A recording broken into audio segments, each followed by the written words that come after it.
तो आज के इस वीडियो में ऐसे टॉप लेवल के क्वेश्चंस हम लोग देखेंगे एसएससी जीडी 2025 के एग्जाम को क्रैक करने के लिए, जिन क्वेश्चंस को साथियों आपको जरूर देखना चाहिए, क्योंकि आप अगर साथियों इन सभी सवालों को देखकर चले जाते हैं तो मेरा मानना है कि आपका एग्जाम बहुत शानदार होगा। तो ये साथियों एक ऐसा मॉक टेस्ट आपके लिए बनाया गया है, फुल मॉक टेस्ट जिसे हम लोग कह सकते हैं, जिसमें हर एक चीज आपकी कवर होगी। यानी कि इसमें हिंदी भी है, इसमें जीके जीएस भी, इसमें रीजनिंग भी, इसमें मैथ भी है। तो साथियों अगर आपने इस वीडियो में एंट्री की है तो मैं कहूंगा इस वीडियो का हर एक सवाल का जवाब आपके मनोमस्तिष्क में होना चाहिए। तो साथियों सबसे पहले हिंदी आपके सामने आएगी, उसके बाद जीके जीएस आपके सामने आएगी, उसके बाद रीजनिंग और उसके बाद मैथ। तो ये क्लास साथियों डेली होती है। डेली अगर आप एग्जाम तक इस क्लास को लेते हैं तो मेरा मानना है कि आपका एग्जाम बहुत आराम से क्रैक हो जाएगा। सवाल ही पैदा नहीं हो सकता कि आपका एग्जाम रुक जाए, आपका सिलेक्शन रुक जाए।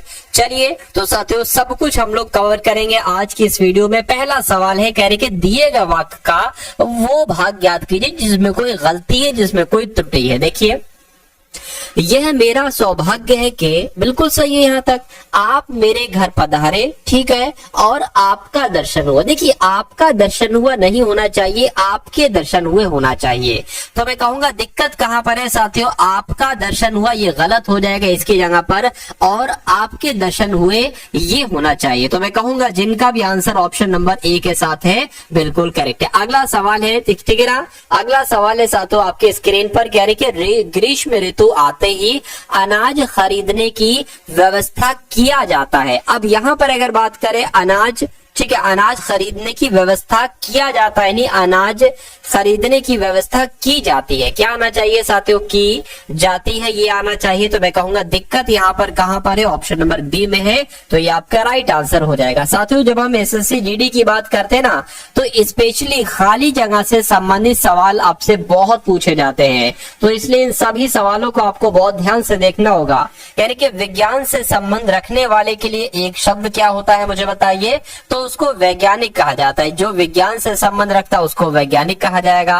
उसके बाद देखिए, सूरज कुंड से प्रतिवर्ष बड़ा मेला लगता है। अब आपको बताना है कि वाक्य का वो भाग बताइए जिसमें कोई त्रुटि है। बताइए, देखिए सूरज कुंड में प्रतिवर्ष बड़ा मेला लगता है, यानी कि से की जगह पर क्या आना चाहिए, में आना चाहिए। तो सूरज कुंड से ऐसा कहां पर लिखा हुआ है, ऑप्शन नंबर बी में लिखा हुआ है। तो ये आपका राइट आंसर हो जाएगा। उसके बाद देखिए अगला सवाल है, कह रहे कि अब आपको पर्यायवाची बताना है न्यून शब्द का। तो न्यून का पर्यायवाची क्या होता है साथियों, मुझे बताइए। न्यून का मतलब क्या होता है साथियों, कम और कम।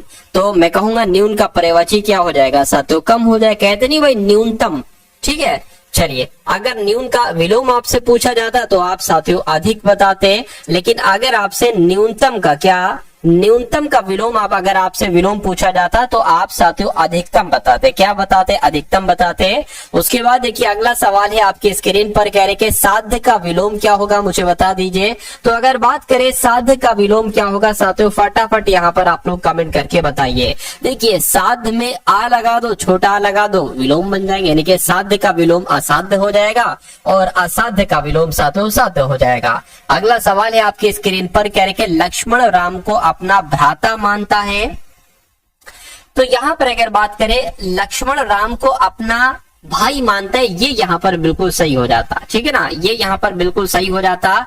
तो रेखांकित खंड की अगर बात करें ये है, इसको प्रतिस्थापित करने के लिए कौन सा विकल्प आएगा, मैं कहूंगा भाई आएगा। इसलिए सही जवाब जिनका भी ऑप्शन नंबर डी है बिल्कुल करेक्ट है। उसके बाद देखिए तालिका में, अब यहाँ पर साथियों अगर बात करें ना, देखिए दिए गए वाक्य में रेखांकित खंड को, रेखांकित खंड यहाँ पर तालिका है, यानी कि इसको प्रतिस्थापित करने के लिए एक विकल्प का चयन कीजिए। तालिका में अनेक प्रकार के फूलों का वर्णन किया गया है। तो तालिका की जगह पर हम क्या चित्र लगा सकते हैं, सारणी लिख सकते हैं, पंक्ति या पत्र लिख सकते हैं। मैं कहूंगा सारणी इसकी जगह पर लिख सकते हैं, यानी कि सारणी में अनेक प्रकार के फूलों का वर्णन किया गया है। उसके बाद देखिए सफेद रंग आतंकवाद का प्रतीक होता है, नहीं।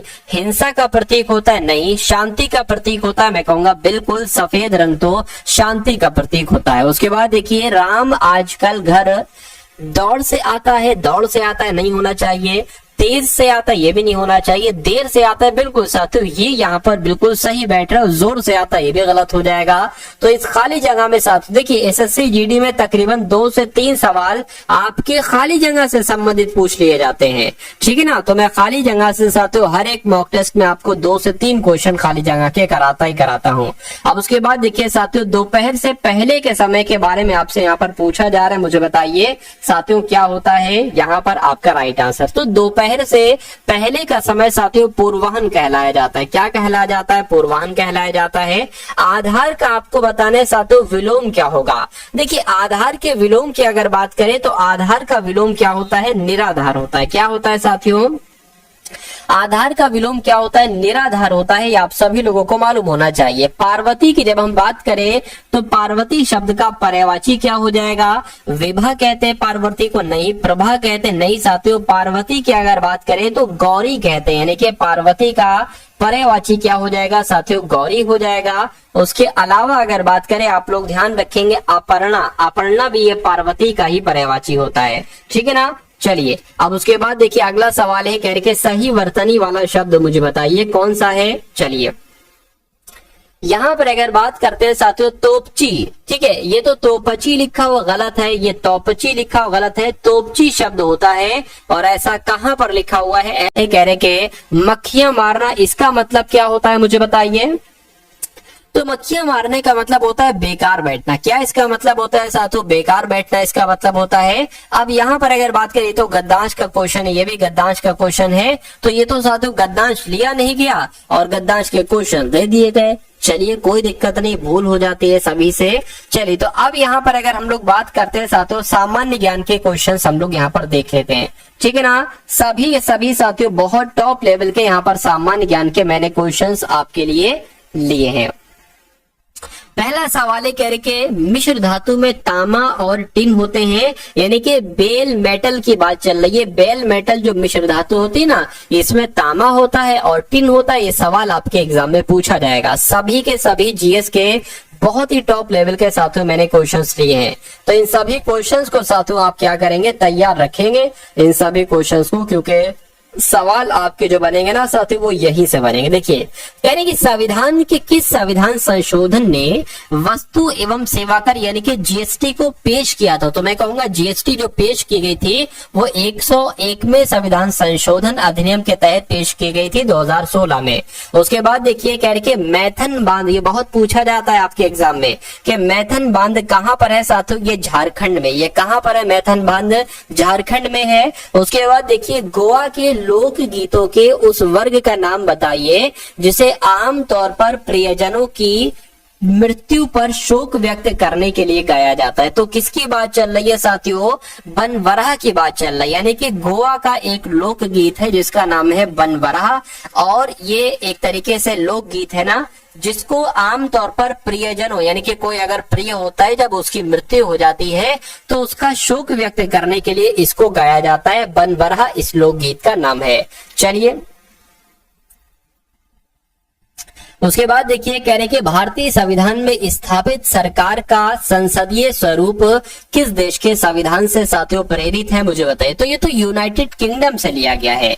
जो संविधान में स्थापित सरकार का संसदीय स्वरूप है ना, ये यूनाइटेड किंगडम से लिया गया है। उसके बाद देखिए नेक्स्ट नंबर का सवाल है, कह रहे कि उस संस्कृत विद्वान का नाम बताइए जिसे भारत रत्न से सम्मानित किया गया था। तो किसको किया गया था? पांडुरंग वामन काणे की अगर बात करें तो इनको ये संस्कृत के विद्वान थे और ऐसे संस्कृत के विद्वान थे जिनको भारत रत्न से सम्मानित किया गया था। उसके बाद देखिए निम्नलिखित में से कौन सा नृत्य छत्तीसगढ़ का नृत्य है? तो मैं कहूंगा यहाँ पर राउत नाच की अगर बात करते हैं तो ये कहां पर किया जाता है? ये साथियों छत्तीसगढ़ में किया जाता है। चेरब नृत्य की अगर बात करें ये मिजोरम में किया जाता है। ये कहां पर साथियों किया जाता है? ये मिजोरम में किया जाता है, आप लोग ध्यान रखेंगे। और ओटम थुलाल की बात करें ये कहां पर किया जाता है? ये केरल में किया जाता है।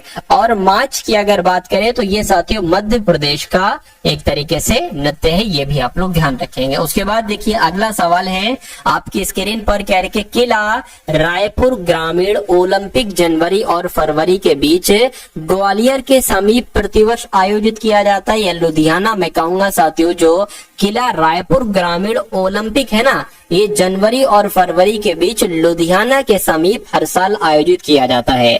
उसके बाद देखिए अगला सवाल है आपके स्क्रीन पर, कह रहे कि सूर्य की उत्पत्ति लगभग वर्तमान आयु से लगभग कितने वर्ष पहले हुई थी। तो अगर आपसे ऐसा सवाल पूछा जाए कि सूर्य की उत्पत्ति कब हुई थी, तो 4.6 बिलियन वर्ष पहले हुई थी सूर्य की उत्पत्ति, आप लोग ध्यान रखेंगे। उसके बाद देखिए अगला सवाल है, निम्नलिखित में से कौन सी पूर्व विदेश मंत्री कुंवर नटवर सिंह की आत्मकथा है।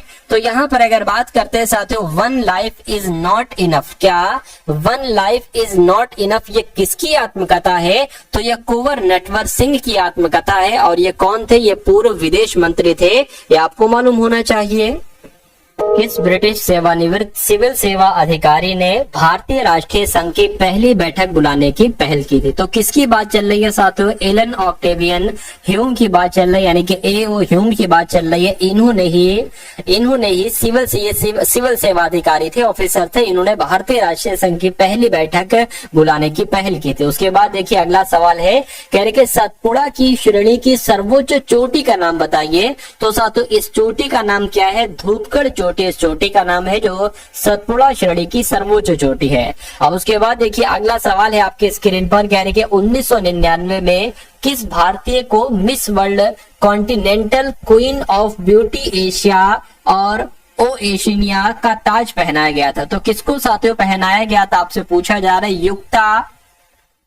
युक्तामुखी इनका नाम है और इनको पहनाया गया था, यानी कि सवाल अगर आपसे पूछा जाए तो युक्तामुखी का नाम आप लोग ध्यान रखेंगे। अगला सवाल है, कह रहे कि 1833 के चार्टर एक्ट ने कि गवर्नर जनरल को भारत का गवर्नर जनरल बनाया था, यानी कि कहाँ की गवर्नर जनरल को भारत का गवर्नर जनरल बनाया था, और उसमें सभी नागरिक और सैन्य शक्तियों को निहित कर दिया गया था। तो मैं कहूंगा खाली जगह में यहाँ पर बंगाल आना चाहिए, क्योंकि 1833 के चार्टर एक्ट ने बंगाल के गवर्नर जनरल को भारत का गवर्नर जनरल बना दिया और उसमें सभी नागरिक और सैन्य शक्तियों को निहित कर दिया।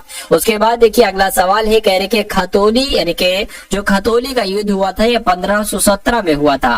कह रहे कि इस युद्ध में मेवाड़ के राणा सांगा ने दिल्ली के कौन से सुल्तान को हराया और उसे कैद कर लिया और फिर फिरौती वसूलने के बाद रिहा कर दिया, बताइए। तो यहाँ पर इब्राहिम लोदी की बात चल रही है, किसकी बात चल रही है साथियों, इब्राहिम लोदी की बात चल रही है। उसके बाद देखिए कह रहे हैं साथियों कोक्सीक्स का भाग, यानी कि कोक्सीक्स की अगर बात करते हैं ना, तो ये तो रीढ़ का भाग है साथियों कोक्सीक्स। उसके बाद देखिए अगला सवाल है, कह रहे कि चंद्रगुप्त प्रथम का उत्तराधिकारी उसका पुत्र था, यानी कि किसकी बात चल रही है, समुद्रगुप्त की बात चल रही है। चंद्रगुप्त प्रथम का जो उत्तराधिकारी था ना, वो चंद्रगुप्त प्रथम का पुत्र ही था, जिसका नाम था समुद्रगुप्त। अगला सवाल है, कहा जा रहा है आपसे फेरेड जो है ना, फेरेड ये किसकी इकाई है साथियों, मुझे बताइए। तो फेरेड की अगर बात करते हैं तो ये तो धारिता की इकाई है, यानी कि फेरेड धारिता की इकाई है। आंसर आपका जाएगा बी के साथ। उसके बाद देखिए, तो अब साथियों यहाँ पर आपके सामने रीजनिंग के क्वेश्चन शुरू हो चुके हैं। कौन से क्वेश्चन साथियों, रीजनिंग के सभी एकदम टॉप लेवल के क्वेश्चन होंगे। इन सभी क्वेश्चन को आपको बहुत अच्छे तरीके से साथियों देखना है और मुझे बताना है कैसे यहाँ पर क्या साथियों यहाँ पर आंसर आपका हो सकता है। चलिए, तो पहला सवाल है, कह रहे कि 72, 18, 49, 24, 17 है, तो आपको बताना है 42, 36, 29, 31 है साथियों, क्या बनाया जा सकता है मुझे बताइए। देखिए अगर हम 72 को और 18 को प्लस कर देते हैं तो कितना आता है साथियों, 72 प्लस 18 ऐसे जोड़ने 8 2 10 हो जाएगा, 0 लग गया, और ये 7 8 9 यानी कि 90 हो जाएगा। और इन दोनों को अगर जोड़ लेते, पहले जोड़ कर देखिए,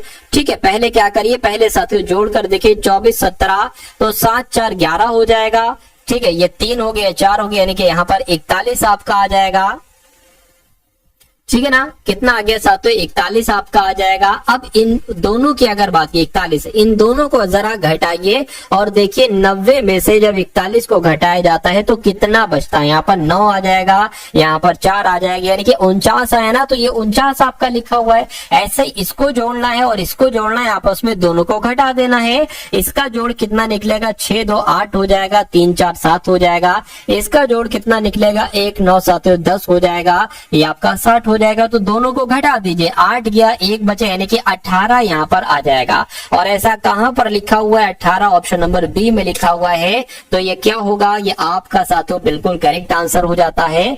अब उसके बाद देखिए नेक्स्ट नंबर का सवाल है आपकी स्क्रीन पर साथियों, देखिए इस सवाल को बताइए राइट आंसर यहाँ पर क्या होगा। कह रहे कि एक निश्चित कोड भाषा में ROHIT को TQJKV लिखा जाता है, तो COUNTRI को Y को क्या लिखा जा सकता है मुझे बताइए। देखिए यहाँ पर ये R है, R आपका होता है साथियों 18 पर, और यहाँ पर 20 है, 20 T है, T होता है साथियों 20 पर। कितना बड़ा है? 2 बड़ा है। उसी प्रकार O होता है 15 पर और Q होता है 17 पर, यानी कि यहाँ पर 2 बड़ा है। और H से J हुआ है 2 बड़ा है, I से K हुआ है 2 बड़ा है, T से V हुआ 2 बड़ा है, यानी कि सब में 2 बढ़ना मैं कहूंगा बिल्कुल लग तो यही रहा है। तो C के साथियों बाद क्या आता है? DE, यानी कि यहाँ पर E आ जाएगा। 2 बढ़ाएंगे साथियों, अच्छा एक काम करिए Y में 2 बढ़ाएंगे तो कितना आता है? A आता है। अब A यहाँ पर नहीं है, A यहाँ पर नहीं है, A यहाँ पर है। R में 2 बढ़ाएंगे साथियों 18 19 20, यानी कि यहाँ पर कितना आ जाएगा? T आ जाएगा। तो T यहाँ पर भी है और T यहाँ पर भी है, कोई दिक्कत नहीं। अगर साथियों T में अब 20 बढ़ाएंगे, सॉरी 2 बढ़ाएंगे तो V आ जाएगा। V यहाँ पर नहीं है और V आपका कहां पर है भाई? हाँ V यहाँ पर है, तो मैं कहूंगा यही आपका राइट आंसर हो जाएगा। मतलब सब में 2 बढ़ाना है और आपको आपका आंसर बहुत आराम से मिल जाएगा। उसके बाद देखिए इसको थोड़ा सा बड़ा कर लूं क्या भाई? इसको थोड़ा सा बड़ा कर लेता हूं, थोड़ा छोटा दिख रहा है आपको। कथन और निष्कर्ष वाला सवाल है, और कथन और निष्कर्ष वाला सवाल साथियों जरूर आपके एग्जाम में आता है। कम से कम 2 सवाल तो आपके एग्जाम में आते ही आते हैं। तो इस सवाल को देखिए जरा, क्या कहा जा रहा है यहाँ पर? कहने के सभी नदियां पहाड़ हैं। तो मान लेते हैं साथियों ये क्या हो गई? ये नदियां हो गई। ये क्या हो गई? ये नदियां हो गई। कह रहे कि सभी नदियां पहाड़ हैं, तो सभी नदियां क्या हो गई? सभी नदियां पहाड़ हो गई। उसके बाद कह रहे कि सभी जंगल पहाड़ हैं, तो मैं कहूंगा साथियों जंगल आपके इसी में तो आएंगे, क्योंकि जंगल कहा गया है कि सभी जंगल पहाड़ है, तो भाई सभी जंगल पहाड़ हो गए। अब निष्कर्ष को पढ़िए और मुझे बताइए कि कौन सा निष्कर्ष साथियों सही है, कौन सा निष्कर्ष गलत है। कहा जा रहा है यहाँ पर आपसे कुछ जंगल नदी है, तो कुछ जंगल नदी है, मैं कहूंगा नदियां ये हैं, जंगल ये है, तो भाई कहाँ कुछ जंगल नदियां हो रहे हैं? यानी कि कोई जंगल नदी नहीं है, ठीक है, कोई जंगल नदी नहीं। अच्छा एक चीज थोड़ा सा ध्यान दीजिए, एक में कहा गया है कि कुछ जंगल नदी है और एक में कहा गया है कि कोई जंगल नदी नहीं है, तो दोनों में से कोई एक बात ही तो सही होगी, कोई एक बात ही तो सही होगी। और कभी भी अगर ऐसी कंडीशन आती है कि कहा जाए कि ये कुछ ये है और कोई कुछ ये नहीं है, तो आपको हमेशा कौन सा निष्कर्ष लगाना होता है, यानी कि कौन सा ऑप्शन चूज करना होता है जिसमें ये लिखा हो या तो निष्कर्ष 1 या निष्कर्ष 2 अनुसरण करता है। तो ऐसा कहां पर यहाँ पर लिखा हुआ है? ऑप्शन नंबर डी में लिखा हुआ है, तो ये क्या होगा? ये आपका बिल्कुल करेक्ट आंसर हो जाएगा।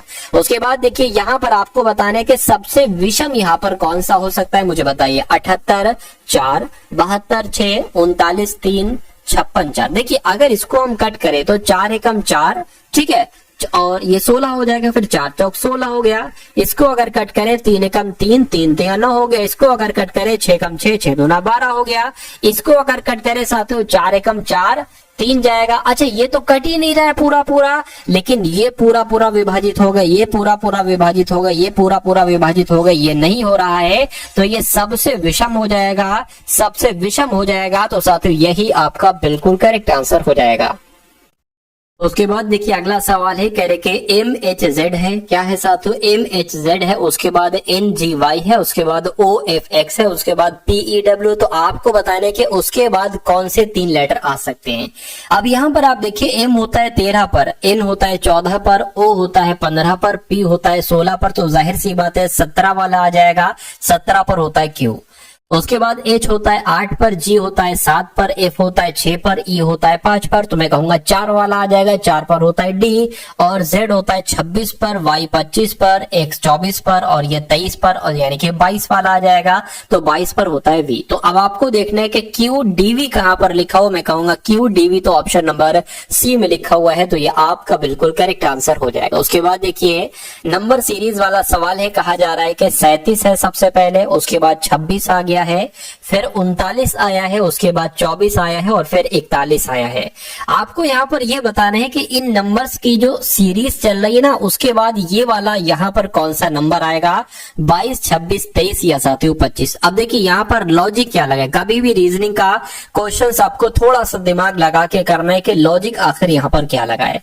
अगर हम 37 से 26 पर जाएंगे तो हमें थोड़ा सा बैक आना पड़ेगा, लेकिन अगर हम साथियों 37 से 39 पर जाएंगे तो हमारे लिए कोई दिक्कत नहीं है, 2 बढ़ाना है। 39 से 41 पर जाएंगे 2 बढ़ा, यानी कि यहां पर भी 2 बढ़ाया, यहां पर भी 2 बढ़ाया। उसी प्रकार 26 से 24 पर जाने पर 2 घटाया, तो मैं कहूंगा 24 से इस वाला नंबर प्राप्त करने के लिए हमें 2 घटाना पड़ेगा, यानी कि 24 से 2 घटाएंगे तो यहाँ पर 22 आ जाएगा। तो क्या 22 आपका आंसर होगा? मैं कहूंगा बिल्कुल यही लॉजिक लगा है, 22 ही आपका बिल्कुल सही जवाब हो जाएगा। अगला सवाल है आपकी स्क्रीन पर, कह रहे कि एक गोल यानी कि एक सर्किल टाइप का आपके पास कागज का टुकड़ा है, उसको साथियों यहां से फोल्ड किया जाता है और इसका ये वाला साइड इस तरफ आ जाते हैं, यानी कि आपके पास अब एक ऐसी आकृति आ गई। अब इसको यहां से फोल्ड किया जाता है, ये वाला पार्ट इसके ऊपर ला दिया जाता है और अब आपके पास एक ऐसी आकृति आ चुकी। कैसी आकृति आ चुकी है साथियों? ट्रायंगल टाइप की यहाँ पर आपके सामने एक आकृति आ चुकी। इतनी बात क्लियर है। अब अच्छा पता क्या किया जाता है, अब यहाँ पर जो आपके पास एक, अब यहां से फोल्ड किया जाता है और ये एक ऐसी आकृति बना दी जाती है। अब किया यह जाता है कि यहां से एक कट लगाया जाता है ऐसा करके, तो जब साथियों इसको ओपन किया जाएगा तो ये कैसी दिखेगी, ऐसी ऐसी ऐसी या ऐसी, बस इतनी सी बात आपसे यहां पर पूछी जा रही। देखिए मैं कहूंगा साथियों कि यहां पर एक कट लगाए, तो इसको जब साथियों ओपन करेंगे ना, ठीक है, इसको ओपन करेंगे तो ये कट साथियों मैं कह सकता हूं कि ये कट थोड़ा सा ऐसे करके भी आएगा, ठीक है, मतलब ये यहाँ पर हार्ट बन जाएगा। जब यहाँ पर हार्ट बनेगा तो जाहिर सी बात है यहाँ पर भी हार्ट बन जाएगा और फिर एक करके साथियों यहाँ पर भी आपका हार्ट बन जाएगा और यहाँ पर भी एक साथियों जो हृदय टाइप का बन जाएगा। तो मैं कहूंगा ऐसा क्या यहाँ पर है? नहीं, यहाँ पर है नहीं, सिर्फ और सिर्फ यहाँ पर है, ऑप्शन नंबर सी वाले में है। तो मैं कहूंगा कि आपका right answer option number C के साथ है, तो बिल्कुल करेक्ट भाई, बहुत बढ़िया, वेरी गुड क्लास। अगला सवाल है आपके स्क्रीन पर, कहा जा रहा है कि यदि यूपीएसआईडीई को 74 लिखा जाता है, SHAR के इसको साथियों उसी लॉजिक के अकॉर्डिंग क्या लिखना है, बस इतनी सी बात आपसे यहाँ पर पूछी जा रही है। तो मैं कह सकता हूं कि इन सभी का टोटल 74 है। एक बार ट्राई कर लेते हैं साथियों, ठीक है, एक बार ट्राई कर लेते हैं। U 21 पर आता है, P 16 पर आता है, S 19 पर आता है और I 9 पर आता है, D 4 पर आता है और E 5 पर आता है। इसको टोटल करके क्या 74 आ रहा है? देखिए जरा, तो 5 4 9 9 9 18, ठीक है, और 18 कितना हो जाएगा साथियों? ये आपका एक काम कर लेते हो साथियों, 18 19 और 26, ठीक है, 18 19 16 और 21 आ जाएगा। इसको टोटल करिए जरा, 8 2 16 17 17 18 19 20 21 22 23 24 24 2 लग गया, तो यहाँ पर साथियों 5 हो जाएगा, 6 7, यानी कि बिल्कुल 74 ईयर आ रहा। तो अब हमें कुछ नहीं करना है, इन सब को टोटल कर देना। S 19 पर आता है, H 8 पर आता है, A 1 पर आता है, R 18 पर आता है, K 11 पर आता है, S 19 पर आता है। इसको टोटल कर लीजिए, आपको आपका आंसर मिल जाएगा। देखिए अगर बात करते हैं साथियों 19 और ये 9 हो जाएगा, ठीक है, 9 ये 28 बोले तो 27 हो गया, ये 27 और 11 यानी कि 37 38 हो गया, तो 38 और 19 दूना 38, ठीक है, एक ये 19 एक ये 19, तो इनको जोड़ लो साथियों, 76 आ जाएगा। तो यहाँ पर अगर बात करें 76 आपका बिल्कुल करेक्ट आंसर हो जाएगा। ऐसा कहां पर लिखा हुआ है? ऐसा ऑप्शन नंबर डी में लिखा हुआ है। तो जिनका आंसर यहाँ पर ऑप्शन नंबर डी था, मैं कहूंगा आंसर आपका बिल्कुल करेक्ट है। अगला सवाल है, कह रहे कि उस आकृति यानी कि उस विकल्प की आकृति का चयन कीजिए जिसमें प्रश्न आकृति अंतर्निहित है। प्रश्न आकृति ये है, आपको बताना है कि एक ऐसी शेप वाली आकृति यहां पर आपको दिख रही है, यहां पर आपको दिख रही है, यहां पर आपको दिख रही है या यहां पर आपको दिख रही है, मुझे बताने की साथियों कोशिश करिए। देखिए मैं कहूंगा यहां पर तो मुझे कहीं नहीं दिख रही है, ठीक है, और बी वाले की अगर बात करते यहां पर भी नहीं मुझे दिख रही है, ठीक। अगर बात करते हैं साथियों कि यहां पर थोड़ा सा लग रहा है, देखिए ऐसे आई, ये ऐसे आई, ये ऐसे आई और ये ऐसे चली गई, तो ऐसी आकृति, तो यही आकृति बनी है और यहां पर भी नहीं दिख रही। तो मैं कहूंगा ऑप्शन आपका जो जाएगा वो ऑप्शन आपका सी के साथ जाएगा। उसके बाद देखिए नेक्स्ट नंबर का सवाल है, इसको थोड़ा सा और बड़ा साथियों में कर देता हूं। यहां पर देखिए अब आपको ये बताना है कि ये वैसे ही सवाल है, प्रश्नाकृति आपके सामने है। अच्छा, ये प्रश्नाकृति है ना, ये दर्पण प्रतिबिंब वाला सवाल है। यानी कि अगर यहाँ पर दर्पण रखा जाता है, इसको मैं और थोड़ा बड़ा कर देता हूं आपके लिए, देखिए।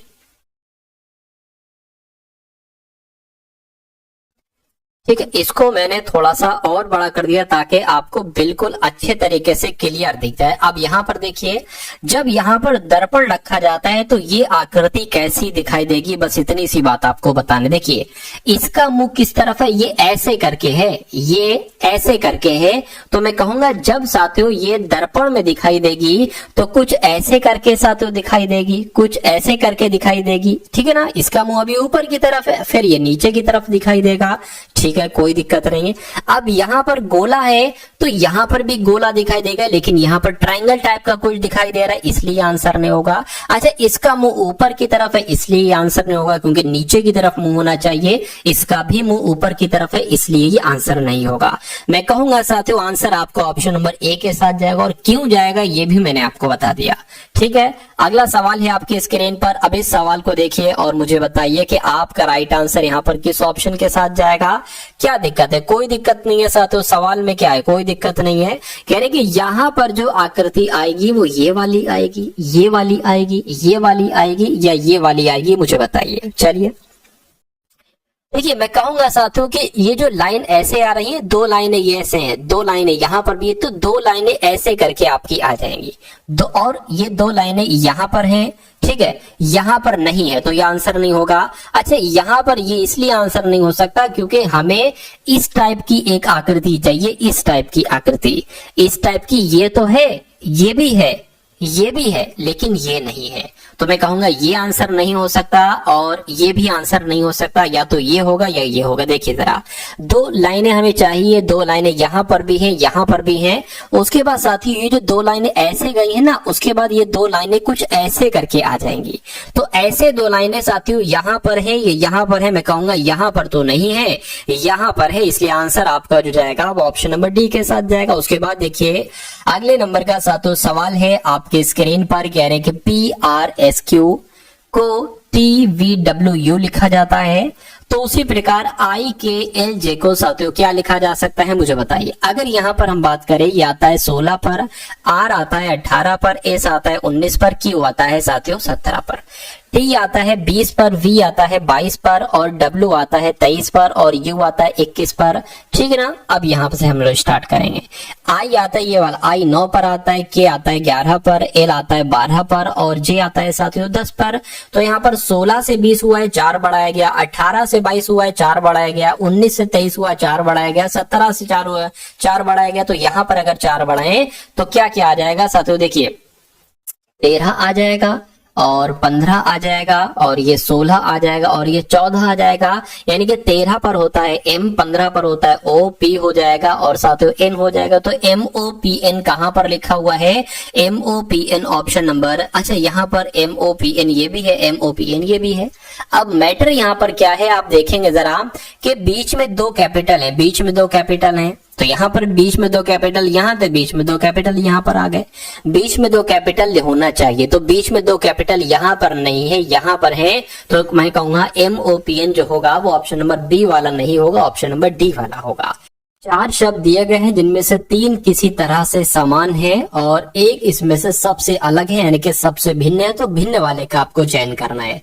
सबसे अलग क्या, इसमें कार्गो होगा, ट्रॉली होगा, टेम्पो होगा, या साथियों ट्रक होगा। देखिए जब इन तीनों की हम बात करते हैं ना, तो ये कहीं ना कहीं माल ढोने के काम आता है। ट्रॉली पर माल लगाया जाता है, टेम्पो में भी साथियों हम लोग कह सकते हैं, ट्रक भी कह सकते हैं, या हम लोग कह सकते हैं साथियों जो सड़क पर चलने वाली चीजें हैं। लेकिन जब हम कार्गो की बात चलते हैं ना, कार्गो की, तो कार्गो एक अलग चीज है। कार्गो जैसे कि जो जलीय रास्ता या हवाई रास्ते से जो माल जाता है ना, इसको कार्गो कहा जाता है। तो मैं कहूंगा सबसे विषम कौन सा है, सबसे भिन्न कौन सा है, ऑप्शन नंबर ए वाला है, और यही आपका राइट आंसर। अब अगला सवाल देखिए, कह रहे कि 12 से यहाँ पर 156 बनाया गया है, यानी कि जो 12 से 156 बनाने में जो रूल लगा है वही रूल किस ऑप्शन में लगा है, इसमें, इसमें, इसमें, या साथियों इसमें। देखिए थोड़ा सा अगर आप दिमाग लगाएंगे ना, आप देखेंगे कि भैया 12 गुणा 12 कितना होता है, 12 गुणा 12 144 होता है। तो अगर हम साथियों 12 की गुणा 13 से करके देखिए कितना आएगा, देख लेते साथियों कितना आएगा। मेरे हिसाब से तो इतना ही आ जाना चाहिए। 12 3 36, 12 एकम 12, 6 आ गया, 5 आ गया, देखिए 156 आ गया। तो मैं कहूंगा कि यहाँ पर ये रूल लगा है, यानी कि जो ये नंबर है ना, इसकी गुणा इससे अगले वाले नंबर से कराना है। ठीक है, तो इसकी गुणा अगर 11 से कराएंगे तो भैया 110 होता है, ये 101 है। 15 की गुणा साथियों अगर हम 16 से करा देते हैं, क्या 15 की गुणा 16 से करा देते हैं तो 6 पंजे 30 हो जाएगा, 6 कम 6 9 हो जाएगा, और ये 15 आ जाएगा 0। ये तो साथियों इतना नहीं बन रहा है, ठीक है ना, इतना साथियों 240 बन रहा है। इसकी अगर बात करें, बिल्कुल साथियों 10 की गुणा आप 11 से कराओगे तो 110 आएगा। यानी कि कहने का मतलब है जो रूल यहां पर लगा है वही रूल ऑप्शन नंबर सी वाले में लगा है। अब उसके बाद देखिए अगले नंबर का सवाल है आपकी स्क्रीन पर। इस सवाल को देखिए, ये बहुत अच्छा सवाल है और देखकर बताइए राइट आंसर क्या होगा। कह रहे कि एक पंक्ति में लीला आगे से 18वीं है, यानी कि एक पंक्ति हम बना लेते हैं साथों ऐसे करके, और आगे से यानी कि आगे वाला ये हो जाएगा, पीछे वाला ये हो जाएगा, तो आगे से 18वीं है। तो मैं कहूंगा साथों कहीं यहां पर 18वीं रैंक आ रही होगी ऊपर से, और यहां पर कौन है साथियों, यहां पर लिली है। तो इतनी बात आपकी क्लियर हो गई, कहिए बिल्कुल क्लियर हो गई कि पंक्ति में लिली आगे से 18वें नंबर पर है, यानी कि जबकि मिनी पीछे से 16वीं है। तो अगर हम मान लेते हैं साथियों यहां पर क्या, अगर इसको यहां से काउंट करेंगे 1 2 3 4 5 ऐसा 16, तो ये मिनी जो है ना, मिनी है ना, हाँ बिल्कुल मिनी है, तो मिनी साथियों 16वें नंबर पर है। यानी कि अगर इसको इधर से काउंट करते हैं तो लिली 18वें पर है, और इसको इधर से काउंट करते हैं तो लिली 16वें नंबर पर है। और कह रहे कि यदि निशा आगे से 25वीं है, अब देखिए यानी कि यहां से 25वीं है, तो जब 1 से काउंट करोगे तो मान लीजिए साथियों, अब यहां पर अगर बात करें 25वीं है, देखिए ये 18वीं हो गई, 19 20 21 22 23 24 25, यानी कि कहीं यहां पर निशा आएगी। क्या कहीं यहां पर निशा आएगी? निशा का नाम इधर ना लिख के इधर लिख दो साथियों, निशा यहां पर आएगी। ठीक है, ये क्या हो जाएगा, ये 25वां हो जाएगा, यानी कि इधर से ये 25वां है। उसके बाद कहने के और लिली, यानी कि ये लिली और लिली मिनी के ठीक बीच में है। क्या कहा गया है, थोड़ा ध्यान दीजिए कि यदि निशा आगे से 25वीं है और वह यानी कि निशा लिली और मिनी के ठीक बीच में है, यानी कि लिली और निशा के बीच में जितने लोग हैं उतने ही लोग निशा और मिनी के बीच में है। कहने का मतलब ये है, तो कितने लोग बीच में देखिए जरा, 1 2 3 4 5 6, यानी कि तो 6 लोग साथियों निशा और मिनी के बीच में हो जाएंगे। ठीक है ना, ये हो गए। तो पूछा जा रहा है कि पंक्ति में कुल कितने व्यक्ति हैं, ये आपसे पूछा जा रहा है। अब देखिए ये अगर हम यहां से स्टार्ट करें, मान लीजिए यहां से अगर स्टार्ट करते हैं तो ये लिली तक 18 लोग हो गए ना, लिली तक 18 लोग हो गए। और ये कितने लोग लिली और निशा के बीच में कितने लोग हैं, 6 लोग हैं, तो साथियों 6 कर दिया, प्लस एक निशा का स्थान हो जाएगा, एक निशा का स्थान हो गया, और निशा और मिनी के बीच में भी 6 लोग हैं साथियों, 6 हो गए। और इधर से करोगे मिनी, मैं मिनी के 1 से लेकर 16 तक ये है, तो 16 प्लस कर दो, टोटल बता दो कितने लोग हो गए, कोई दिक्कत नहीं। क्या है, 6 और 1 7 और 6 13, यानी कि ये 13 हो गए। तो अब जोड़ दो, 13 18 और 16 को जोड़ दो, कितना आ जाएगा, 14 15 16 17। ठीक है ना, तो ये 17 का 7 आ गया, एक हासिल का लग गया 4, यानी कि मैं कह सकता हूँ टोटल पंक्ति में कितने लोग होंगे, 47 लोग होंगे। तो 47 कौन से ऑप्शन में है साथियों, ऑप्शन नंबर ए वाले में। उस विकल्प का चयन कीजिए जो तीसरे पद से उसी प्रकार संबंधित है जिस प्रकार दूसरा पद पहले पद से संबंधित है। यानी कि मधुमक्खियों का संबंध जैसे हम से है, वैसे ही सांप का संबंध किससे होगा। देखिए मधुमक्खियों की आवाज को कहा जाता है हम, क्या कहा जाता है, मधुमक्खियों की आवाज को हम कहा जाएगा, तो सांप की आवाज को क्या कहा जाएगा, हिस्स कहा जाएगा। इसलिए सही जवाब आपको ऑप्शन नंबर ए के साथ जाएगा। शेर की अगर बात करें गर्जना, तो हाथी क्या भौंकता है, चीखना है या चिंघाड़ता है या साथियों गुरगुर करता है, तो मैं कहूंगा शेर गरजता है, गर्जना करता है, उसकी आवाज है एक तरीके से। तो हाथी की बात करें साथियों, चिंघाड़ना यहाँ पर आपका बिल्कुल करेक्ट आंसर हो जाएगा।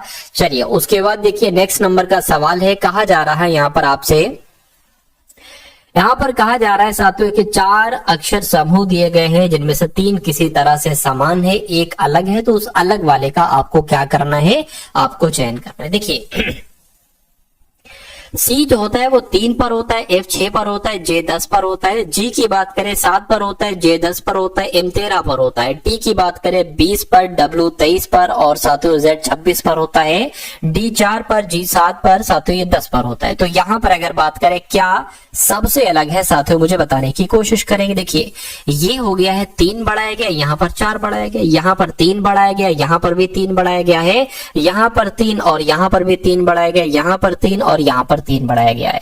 तो जो यहां लॉजिक लगा वही लॉजिक यहां लगा और वही लॉजिक यहां लगा, लेकिन यहां अलग लॉजिक लगा। यहाँ 3 बढ़ाने के बाद 4 बढ़ाया गया है, बाकी सब में 3 बढ़ाने के बाद 3 ही बढ़ाया गया। तो आपका right answer option number A हो जाएगा। अब उसके बाद देखिए कह रहे कि लड़कियां स्वस्थ ट्रेन, तो इनका सबसे अच्छा आरेख जो बन सकता है साथियों वो मुझे बता दीजिए। मान लीजिए ये लड़कियां हो गई, ये लड़कियां हो गई और कुछ लड़कियां मान लीजिए हम कह सकते हैं स्वस्थ हैं, तो कुछ लड़कियां स्वस्थ हो गई। लेकिन ना लड़कियां कभी ट्रेन होती हैं, ना स्वस्थ कभी ट्रेन होती है, ना ट्रेन कभी स्वस्थ होती है। तो कुछ ऐसे करके डायग्राम कहां पर बना है, मैं कहूंगा यहां पर बना है। तो ये आपका बिल्कुल करेक्ट आंसर हो जाएगा ऑप्शन नंबर ए। उसके बाद देखिए अगला सवाल है, कहा जा रहा है साथियों के यहाँ पर सबसे पहले 1331 है, उसके बाद 121 आ गया, उसके बाद 2197 आ गया और उसके बाद 169 आ गया, उसके बाद 3375 आ गया। तो अब आपको बताने के अगला नंबर साथियों कौन सा होगा, बताने की कोशिश कीजिए। चलिए देखिए यहां पर अगर हम साथियों थोड़ा दिमाग लगाने की कोशिश करें, हमें इतना पता है कि 11 का ये स्क्वायर होता है, ये होता है साथियों 13 का स्क्वायर। और 1331 की बात करते हैं तो ये तो 13 का क्यूब होता है। क्या ये 13 का क्यूब होता है? मैं कहूंगा साथियों बिल्कुल ये 13 का स्क्वायर हो गया, ये 13 का क्यूब होता है। ठीक है, यानी कि पहले 11 का क्यूब, फिर 11 का स्क्वायर, फिर 13 का क्यूब, फिर 13 का स्क्वायर। तो अब यहां पर मेरे हिसाब से कौन सा नंबर आएगा, 11, 12 को छोड़ा 13 आ गया, 14 को छोड़ा 15 आ जाएगा, यानी कि ये 15 का क्यूब हो जाएगा। ठीक है ना, 15 का साथियों क्या हो जाएगा, क्यूब हो जाएगा। और यहां पर क्या आ जाएगा साथियों, 15 का स्क्वायर आ जाएगा। तो 15 का स्क्वायर क्या होता है साथियों, मैं कहूंगा 225 होता है। तो इस प्रकार जिनका भी आंसर यहां पर है साथियों ऑप्शन नंबर किसके साथ, ऑप्शन नंबर सी के साथ, तो बिल्कुल करेक्ट है। चलिए भाई अब उसके बाद देख लीजिए नेक्स्ट नंबर का सवाल है। इस सवाल को देखिए साथियों, बहुत शानदार सवाल है और बहुत सारे रहस्यमय कॉन्सेप्ट साथियों छुपे हैं इस सवाल में। इस सवाल को बहुत अच्छे तरीके से आप लोग यहाँ पर देखिएगा। चलिए तो क्या है साथियों, इस सवाल को देखते हैं सेटिंग अरेंजमेंट के। इस सवाल में कह रहे कि A B C D E F G एक वृत्त के चारों ओर केंद्र के सम्मुख बैठे हैं, यानी कि एक वृत्त है, 1 2 3 4 5 6 7 8 8 लोगों का एक वृत्त है। कहने कि ई जो है ना, ई ये एफ के बाएं से दूसरे स्थान पर बैठा है और ए के दाएं से तीसरे स्थान पर बैठा है। ई के बारे में बात चल रही, मान लीजिए ई को अगर हम यहां पर बना दें तो ई जो है ना ये एफ के बाएं से दूसरे स्थान पर है, तो एफ जाहिर सी बात है यहां पर बनेगा, एफ के बाएं से दूसरे स्थान पर ई हो गया। ठीक है ना, उसके बाद कह रहे हैं कि और ई जो है ना, ई ये ए के दाएं से तीसरे स्थान पर है, तो ए हमें यहां पर बनाना पड़ेगा, 1 2 3 ए के दाएं से तीसरे स्थान पर है। कह रहे कि बी जो जी या ई, बी जो है ना, बी जी जो ई या एफ का निकटतम पड़ोसी नहीं है, के दाएं से तीसरे स्थान पर है और बी के दाएं से दूसरे स्थान पर सी है। तो अगर हम यहां पर साथों थोड़ा सा दिमाग लगाने की कोशिश करें कि बी के दाएं से दूसरे स्थान पर, क्या बी के दाएं से दूसरे स्थान पर सी है, तो अगर हम साथियों यहां पर बी को अगर हम यहां पर बनाते हैं, ठीक है, बी को अगर हम यहां पर बनाते हैं तो सी हमारा यहां पर बनेगी। अगर मान लीजिए बी को हम यहां पर बना दें तो बी के दाएं से दूसरे स्थान पर सी है, यानी कि सी यहां पर बन जाएगी। उसके बाद कह रहे हैं कि ए के ठीक बाएं और एच के बाएं से तीसरा डी है। ठीक है, ए के ठीक बाएं डी है, तो ए के ठीक बाएं डी है, यानी कि डी साथियों यहां पर आ जाएगा। ठीक है ना, ए के ठीक बाएं डी है और एच के बाएं तीसरा है। एच की अगर बात करें साथियों, एच के बाएं से तीसरा है, तो एच के बाएं से तीसरे की अगर बात करें किसकी, अच्छा एक सेकेंड यहां पर, अच्छा यहां पर देखिए ए के ठीक बाएं है तो ये तो दायां होता है ना, इधर वाला दायां होता है, ये मुझसे छोटी सी गलती हो गई। तो ए के बाएं डी है ना, तो डी यहां पर आ जाएगा। उसके बाद कहा जा रहा है साथियों कि ए के ठीक डी जो है ना, डी ये ए के तो ठीक बाएं है, लेकिन डी जो है ना ये एच के बाएं से तीसरा है, तो एच यहीं पर ही तो बनाएंगे। ठीक, एच के बाएं से तीसरा हो जाएगा डी। इतनी बात क्लियर है। अब बचा कौन सा साथियों, जी बचा, जी यहां पर आ जाएगा। तो पूछा गया सी के दाएं से पांचवा कौन है, सी के दाएं से साथियों पांचवा कौन हो जाएगा, 1 2 3 4 5 यानी कि ई हो जाएगा। तो ई अपना बिल्कुल करेक्ट आंसर हो जाएगा, जिनका आंसर ई है, मैं कहूंगा बिल्कुल करेक्ट है। अगला सवाल आपके स्क्रीन पर देखिए सवाल को और मुझे बताइए कि आपका सही जवाब साथियों यहाँ पर क्या हो सकता है। चलिए, कह रहे कि क्यू का अर्थ है प्लस, यानी कि जहां पर आपको क्यू देखने को मिले प्लस लिख देना। वाई का अर्थ है माइनस, जहां पर आपको वाई देखने को मिले माइनस लिख देना। और जेड की बात करें साथियों तो भाग लिख देना, और पी की अगर बात करें तो गुणा लिख देना। अब नंबर्स क्या लिखे हुए हैं, 21 है, 5 है, 2 है, 21 है साथियों, 3 है। ठीक है, चलिए कोई दिक्कत नहीं। क्यू का मतलब क्या, क्यू का मतलब प्लस है तो यहाँ पर प्लस आ जाएगा। पी की बात करें, पी का मतलब गुणा, गुणा आ जाएगा। उसके बाद साथियों 2 वाई है, वाई का मतलब माइनस है। और जेड की बात करें, जेड का मतलब भाग होगा। तो सबसे पहले भाग को अगर सॉल्व करें, 3 एक 3, 3 7 21 यानी कि इसकी जगह पर 7 आ गया, माइनस इसको सॉल्व करें तो 5 दूना 10 आ गया, प्लस आपका 21 आ जाएगा। इन दोनों को जोड़े तो 31 माइनस 7 आ जाएगा। अब 31 में से अगर 7 घटाते हैं तो मैं कहूंगा 24 आता है। ठीक है, तो 24 कहां पर लिखा हुआ है साथियों, 24 ऑप्शन नंबर ए में लिखा हुआ है, और जिनका आंसर ऑप्शन नंबर ए है बिल्कुल करेक्ट है। अगला सवाल, ये तो बहुत छोटा है साथियों, इसको मैं जूम कर लेता हूं। देखिए, इसको मैं क्या कर लेता हूं साथियों, इसको मैं आपके लिए जूम कर लेता हूं यहाँ पर। अब देखते हैं क्या आ जाता है, आ जाता है। हाँ, अब बिल्कुल क्लियर आपको यहाँ पर नजर आ रहा होगा। ठीक है ना, बिल्कुल क्लियर नजर आ रहा होगा आपके सामने। कथन आपके सामने है और निष्कर्ष आपके सामने है। आपको कथन के अकॉर्डिंग बताना है कि कौन कौन से निष्कर्ष आपको बिल्कुल सही लग रहे हैं और कौन से निष्कर्ष आपको गलत लग रहे हैं। तो इसको अगर हम लोग अच्छे तरीके से पढ़ने की कोशिश करें, कहने की कुछ रैखिक समीकरण द्विघात समीकरण है। तो अगर हम बात करें साथियों, ये क्या हो जाएंगे, ये रैखिक समीकरण हो जाएंगे। शॉर्ट में लिख दिया है रैखिक समीकरण द्विघात समीकरण। मान लीजिए इतने रैखिक समीकरण क्या हो जाएंगे, द्विघात समीकरण हो जाएंगे। ठीक है ना, कहने के सभी द्विघात समीकरण, यानी कि ये सभी द्विघात समीकरण, ये सभी द्विघात समीकरण बीजगणितीय समीकरण हो जाएंगे। अब निष्कर्ष को पढ़िए और मुझे बताइए कौन सा निष्कर्ष सही कौन सा गलत है। तो कहेंगे सभी रैखिक समीकरण बीजगणितीय समीकरण है। सभी रैखिक समीकरण क्या बीजगणितीय समीकरण है, मैं कहूंगा नहीं, तो ये गलत हो जाएगा, क्योंकि कुछ रैखिक समीकरण बीजगणितीय समीकरण है। उसके बाद कह रहे हैं कि कुछ बीजगणितीय समीकरण, यानी कि कुछ बीजगणितीय समीकरण रैखिक समीकरण है। बिल्कुल साथियों, इतने बीजगणितीय समीकरण रैखिक समीकरण है, तो ये आपका सही हो गया। इसको देखिए, कुछ बीजगणितीय समीकरण द्विघात समीकरण, बिल्कुल साथियों, इतने बीजगणितीय समीकरण द्विघात समीकरण, ये भी बिल्कुल सही हो जाएगा। सभी द्विघात समीकरण रेखिकीय समीकरण है। सभी द्विघात समीकरण रैखिक समीकरण, मैं कहूंगा नहीं, कुछ द्विघात समीकरण रैखिक समीकरण, तो ये गलत हो जाएगा। यानी कि दूसरा और तीसरा वाला आपका जो निष्कर्ष है ये बिल्कुल अनुसरण करता है। और ऐसा कहां पर लिखा हुआ है साथियों, ऐसा आपका ऑप्शन नंबर डी में लिखा हुआ है। बहुत बढ़िया, वेरी गुड क्लास। तो अब आपके सामने साथियों, ठीक है ना, अब आपके सामने साथियों मैथ के क्वेश्चंस, ठीक है, मैथ के क्वेश्चन साथियों शुरू हो चुके हैं। ठीक है, तो इन सभी क्वेश्चंस को साथियों बहुत अच्छे तरीके से आप लोग देखिएगा और अपने स्कोर को साथियों आकिएगा कि कितने मैथ के क्वेश्चंस आप यहाँ पर बिल्कुल सही तरीके से, बिल्कुल सही ढंग से जो है ना वो कर सकते हैं। तो पहला सवाल आपकी स्क्रीन पर है, दूसरा सवाल उससे भी शानदार है। पहले सवाल में साथियों कहा गया है, इसको बहुत आराम से देखिएगा, बहुत ध्यान से देखिएगा।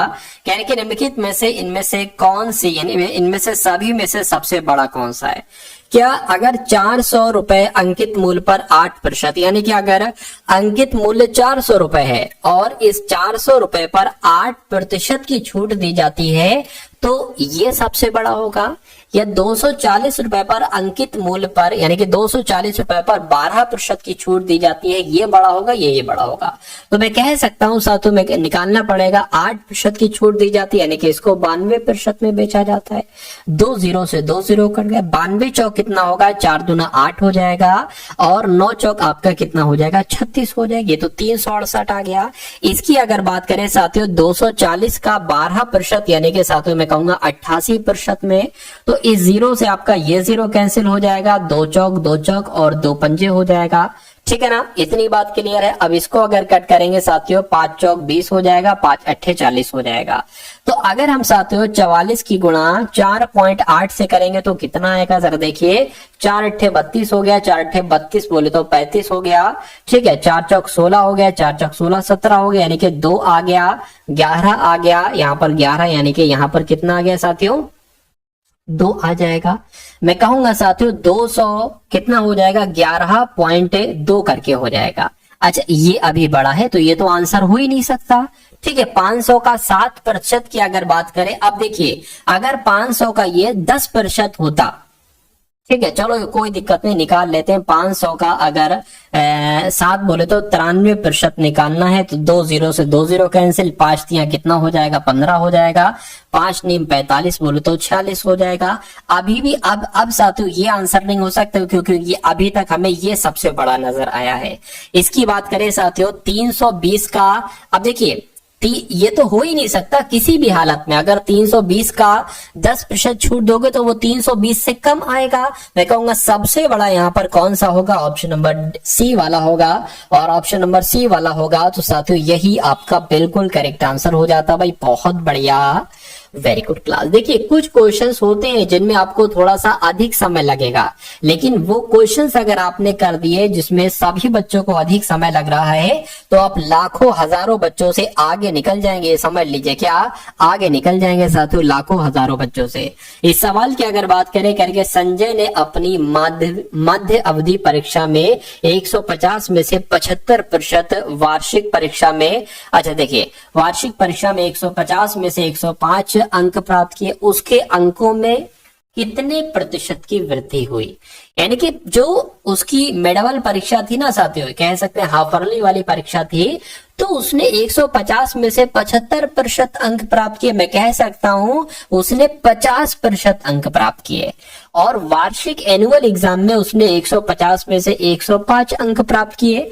तो इसका तो हमने निकाल लिया कि ये आधा है तो 50% होगा, लेकिन इसका थोड़ा सा नहीं निकाल पाएंगे। तो 105 को प्रतिशत में बदल लीजिए, नीचे क्या आ जाएगा, 150 आ जाएगा। 50 तिया 50 दुना 3 तिया 3 पंजे यानी कि 35 दूना 70 हो जाएगा। तो मैं कहूंगा साथियों कि उसने हाफरली एग्जाम में 50% अंक प्राप्त किए थे, एनुअल एग्जाम में 70% अंक प्राप्त किए थे। उसके अंकों में प्रतिशत वृद्धि कितनी हुई है, वृद्धि हुई है साथियों 20 की। तो ये 20 आंसर ना लगा देना, 20 को आपको प्रतिशत पे बदलना है। 20 बड़ा है, किससे बड़ा है, 50 से बड़ा है, तो 50 यहां पर आ जाएगा। 50 से कम 50, 50 दूना 100 यानी कि 20 दूना आपका 40 हो जाएगा। तो मैं कहूंगा कि उसके अंकों में कितने प्रतिशत की वृद्धि हुई है साथियों, 40% की वृद्धि हुई है। ये आपका बिल्कुल करेक्ट आंसर हो जाएगा।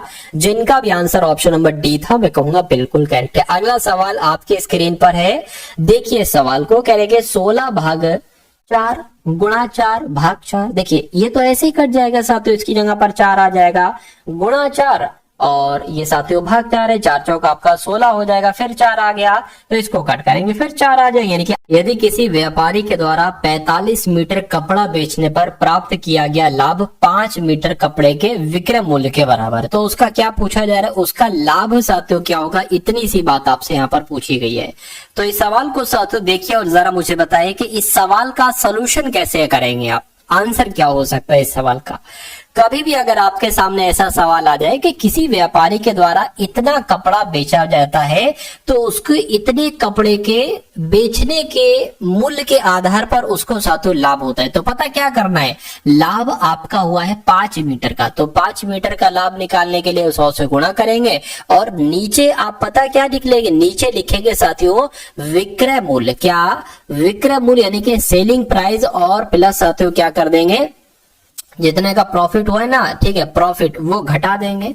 तो मैं कहूंगा 500 बटे क्या आ जाएगा, यहाँ पर 40 आ जाएगा। अरे भाई विक्रय मूल्य है कितना, बेचने पर 45 माइनस 5 हो जाएगा, तो यहाँ पर 40 आ जाएगा। इस जीरो से ये जीरो कैंसिल हो जाएगा, 4 एकम 4 हो जाएगा, 10 हो जाएगा ये, और आपका 4 दूना 8 हो जाएगा, ठीक है, 2 बचेगा, पॉइंट लगेगी 0, 4 पंजे आपका कितना हो जाएगा, 20 हो जाएगा। तो 12.5% लाभ होगा, और ये आपका साथों बिल्कुल करेक्ट आंसर है। उसके बाद देखिए कह रहे कि एक टैंक को भरने में इनलेट पाइप को 8 घंटे का समय लगता है। यानी कि जो इनलेट पाइप है ना, ठीक है, इनलेट पाइप है, ये 8 घंटे का समय लेता है भरने में। और कहने के एक आउटलेट पार्ट है, क्या है साथियों, आउटलेट है, पाइप है, आउटलेट पाइप जो है ना ये खाली करता है, ये 12 घंटे में खाली करता है। यानी कि ये खाली करने का काम करता है, ये भरने का काम करता है। तो यदि दोनों पाइप एक साथ खोल दिए जाते हैं, यानी कि एक खाली भी कर रहा है एक भर भी रहा है, तो कहेंगे टैंक को भरने में कितना समय लगेगा। ऐसा सवाल है तो आप सबसे पहला स्टेप लेंगे कि एक ऐसा नंबर यहाँ पर लिखेंगे जो कि 8 के पहाड़े में भी आए, 12 के पहाड़े में भी आए, सबसे छोटा वो नंबर होना चाहिए जो 8 के पहाड़े में है, 12 के पहाड़े में। अब कितनी कितनी बार में जाएगा उसको लिखिए, 8 तिया 24 तो 3 आ जाएगा, 12 दूना 24 तो ये आ जाएगा। ये हम इसलिए लिखते हैं, कहने का मतलब ये है कि इनलेट वाला पाइप अगर 3 लीटर पानी भरेगा तो आउटलेट वाला पाइप कितने लीटर पानी खाली करेगा, 2 लीटर पानी खाली करेगा। और ये वाला नंबर क्या होता है, टोटल पानी। ये है साथियों कि उसमें टोटल पानी इतना आएगा, टोटल पानी इतना आएगा, 24 लीटर पानी आएगा। तो जब 3 लीटर एक ही और दोनों एक साथ चल रहा है, तो 3 लीटर भर रहा है, 1 लीटर 2 लीटर सॉरी खाली हो रहा है, तो 1 लीटर 1 घंटे में 1 लीटर ही तो भर पा रहा है, 1 घंटे में 1 लीटर ही तो भर पा रहा है। तो जब 24 लीटर पानी है तो 1 लीटर पानी 1 घंटे में भर रहा है, तो मैं कहूंगा 24 घंटे ही तो लगेंगे पूरा भरने में, तो 24 घंटे लगेंगे। इसलिए आंसर आपका 24 घंटे हो जाएगा, जो कहां पर लिखा हुआ है, जो ऑप्शन नंबर सी वाले में लिखा हुआ है। अब उसके बाद देखिए करेंगे कितने समय में 12% की वार्षिक साधारण ब्याज की दर से धनराशि 2 गुनी हो जाएगी। तो आपसे पूछा जा रहा है साथियों, इस सवाल को बताइए। देखिए कितने समय में, यानी कि ये क्लियर हो गया, समय आपसे पूछा जा रहा है। दर कितनी है, दर साथियों 12% है, दर भी क्या, तो कहेंगे वार्षिक साधारण ब्याज की दर से धनराशि 2 गुनी हो जाती है। यानी कि अगर साथियों मूलधन मान लीजिए x है, तो मिश्रधन कितना हो जाएगा, 2 गुना हो जाएगा, यानी कि 2x हो जाएगा। ठीक है, अब अगर मैं कहूं कि साधारण ब्याज क्या होगा, यानी कि एसआई क्या होता है, तो एसआई होता है a माइनस पी। ए कितना है साथियों, 2x है, और p कितना है, -x है। तो मैं कहूंगा -x नहीं, मतलब माइनस यहां पर आएगा, तो दोनों को घटाएंगे, यानी कि साधारण ब्याज कितना आ जाएगा, सिर्फ x आ जाएगा। ठीक है, तो साधारण ब्याज कितना हो जाएगा, x हो जाएगा। अब आपसे समय पूछा गया, समय का फॉर्मूला होता है साथियों क्या, एसआई गुणा 100, एसआई गुणा 100, तो टी तो आ गया है, पी गुणा आर यहां पर आ जाएगा। तो इसको कैसे कैलकुलेट करोगे, साधारण ब्याज कितना निकाला, x निकाला, गुणा 100 हो जाएगा। P कितना है साथियों, PX है, और R कितना है, R 12% है। इस x से ये x आपका कैंसिल हो जाएगा, इसको कट करेंगे 2 से 50 आ जाएगा, 6 आ जाएगा, और कट करेंगे साथियों 25 आ जाएगा, 3 आ जाएगा। यानी कि कितना समय निकला आपका, 25/3 वर्ष निकले। इसको जरा सही ढंग से लिखें तो 3 सही, 3 7 21, 3 8 आपका 24 हो जाएगा, बचा 1 वो यहां पर आ गया। यानी कि 8 सही 1/3 वर्ष आंसर आपका होगा। और ऐसा कहां पर लिखा हुआ है, 8 सही 1/3 ऑप्शन नंबर सी में लिखा हुआ है। तो ये क्या होगा, ये आपका साथियों बिल्कुल करेक्ट आंसर हो जाता है। चलिए भाई, उसके बाद देखिए अगला सवाल है आपकी स्क्रीन पर, कह रहे कि 30 व्यक्ति 30 दिनों में एक कार्य कर सकते हैं, तो ज्ञात कीजिए कि एक दिन में एक व्यक्ति के द्वारा कार्य के किस भाग को पूरा किया जा सकता है। सिंपल सा सवाल है, 30 व्यक्ति हैं, 30 दिन में एक काम करते हैं, एक काम को किया जाता है। यहां पर हमेशा काम आएगा, अगर यहां पर आता आधा काम आता तो हम 1/2 लिखते हैं यहां पर।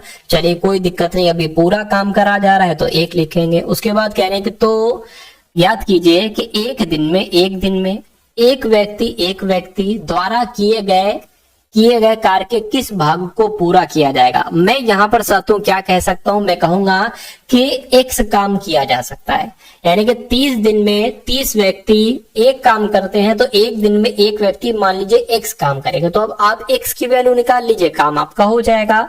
चलिए क्या हम करेंगे साथियों, ये तो एक यहाँ पर आ जाएगी, एक यहाँ पर आ जाएगा, यानी कि अगर यहाँ पर साथियों हम लोग बात करें तो ये तो कितना आ गया, 3 3 9, यानी कि 900 आ गया।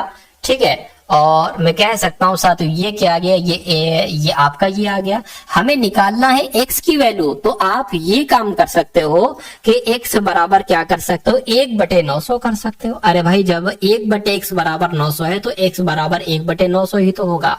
तो मैं कहूंगा क्या कि एक व्यक्ति एक दिन में कार्य के किस भाग को पूरा किया जा सकता है, तो साथियों 1/900 आपका राइट आंसर हो जाएगा। और ऐसा कहां पर लिखा हुआ है, ऐसा यहां पर लिखा हुआ है राइट आंसर, जिनका ऑप्शन नंबर बी है, तो बिल्कुल करेक्ट भाई, बहुत बढ़िया, वेरी गुड क्लास। अगला सवाल आपकी स्क्रीन पर कह रहे 5 + 5 + 5 ऐसे 200 बार तक है, यानी कि 5 + 5 + 5 + 5 + 5 ऐसे 200 5 5 5 है, कहने का मतलब ये। उसके बाद कह रहे कि 8 + 8 + 8 ऐसे 100 बार है, तो इन सभी का औसत कितना हो जाएगा मुझे बताइए। देखिए सबसे पहले अगर इसको सॉल्व करें, 5 कितनी बार है, 200 बार है, 5 200 बार है, तो अगर हम इनका योग ज्ञात करें तो 5 की गुणा 200 से करा लीजिए, 5 दूना 10 यानी कि 1000 हो गया। तो इसका योग कितना आ गया, पूरे का 1000 आ गया इसका योग। इसका योग भी ऐसे ज्ञात कर सकते हैं, 8 + 8 + 8 ये 100 बार है, तो 8 की गुणा साथियों 100 से करा लीजिए, कितना आ गया, 800 आ गया, 800 आ गया। तो कहने की इनका औसत बताइए, तो औसत बताने के लिए इनका योग को प्लस करिए, 1000 800 1800 हो गया ये आपका। आपको पता है कि नीचे आती है संख्याओं की संख्या, तो यहां पर कितनी बार संख्याएं हैं, 200 बार संख्याएं हैं। यहां पर कितनी बार संख्या है, 100 बार संख्या, यानी कि कुल मिला के 300 संख्याएं हो गई। तो इनको कैलकुलेट कर लो, 0 से 0 कैंसिल, 3 × 18 हो जाएगा, यानी कि औसत इनका क्या निकलेगा साथियों, 6 निकलेगा। तो जिनका भी आंसर यहाँ पर ऑप्शन नंबर सी के साथ है, मैं कहूंगा आंसर आपका बिल्कुल करेक्ट भाई, बहुत बढ़िया, वेरी गुड क्लास। चलिए साथियों उसके बाद देखते हैं नेक्स्ट नंबर का सवाल है, कह रहे कि दिया गया वृत्त आलेख एक विशेष वर्ष के दौरान विभिन्न खेलों पर एक देश के व्यय को दर्शाता है। क्या दर्शाता है साथियों, एक व्यय को दर्शाता है। उसके बाद कह रहे हैं कि आलेख का ध्यानपूर्वक अध्ययन कीजिए और नीचे दिए गए प्रश्न का उत्तर दीजिए। चलिए कोई दिक्कत नहीं है। कह रहे कि यदि वर्ष के दौरान खेलों पर व्यय की जाने वाली कुल राशि 18,000 है, कितनी है साथियों, 18,000 है, तो क्रिकेट पर व्यय की जाने वाली धनराशि फुटबॉल पर व्यय की जाने वाली धनराशि से कितनी अधिक होगी। यानी कि सबसे पहले आपको देखिए ये 360 डिग्री है, 63 54 81 162 को जोड़ोगे ना तो 360 डिग्री आएगा। अगर बात करें साथियों, मैं आपको बता देता हूं, ये जो है ना ये साथियों, अब देखिए पूछी क्या क्या गई है, आपको चाहिए है सिर्फ फुटबॉल की, तो फुटबॉल की अगर बात करें, फुटबॉल साथियों ये हो जाएगी, ये आपकी फुटबॉल हो गई, ये फुटबॉल हो गई। और क्रिकेट की अगर साथियों बात करें ना, क्रिकेट इसमें क्रिकेट का इस्तेमाल किया गया है, तो क्रिकेट की अगर बात करें साथियों, क्रिकेट की आपकी ये हो जाएगी 81, ये क्रिकेट की हो गई।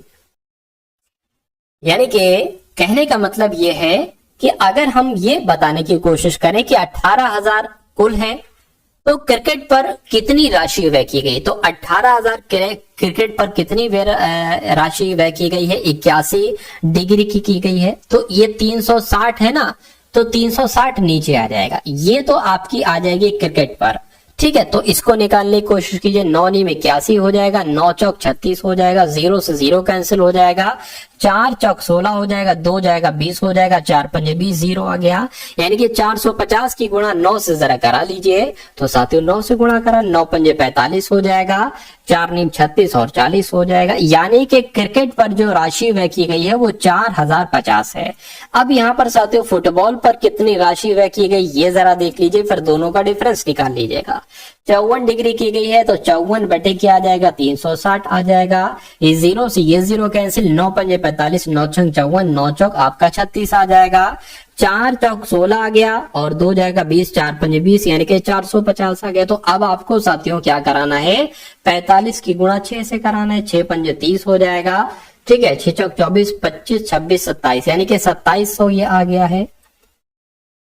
तो अब आप ये बता दीजिए कि साथियों ये जो है ना इससे कितना अधिक है, तो इनको डिफरेंस ही तो कराना पड़ेगा। 5 में से 0 गया 5 आया और यहाँ पर 13 आया, यानी कि मैं कह सकता हूं कि क्रिकेट पर व्यय की जाने वाली धनराशि जो ये है, फुटबॉल पर व्यय की जाने वाली धनराशि से जो ये है इससे कितना अधिक है, 1350 अधिक है। तो 1350 आपका बिल्कुल करेक्ट आंसर हो जाता है भाई, बहुत बढ़िया, वेरी गुड क्लास। अगला सवाल है आपके स्क्रीन पर, इस सवाल को साथियों देखिए और मुझे बताइए आपका राइट आंसर यहाँ पर साथियों क्या हो सकता है। कह रहे कि अजय स्थिर जल में 6 किलोमीटर प्रति घंटा की चाल से अपनी नाव चला सकता है। चलिए, धारा की चाल 4 किलोमीटर प्रति घंटा है, तब धारा के अनुकूल 30 किलोमीटर जाने में उसे कितना समय लगेगा। देखिए, अगर साथियों अगर स्थिर जल में चाल जो है ना वो 6 किलोमीटर प्रति घंटा है और धारा की चाल क्या है, धारा की चाल 4 किलोमीटर प्रति घंटा है,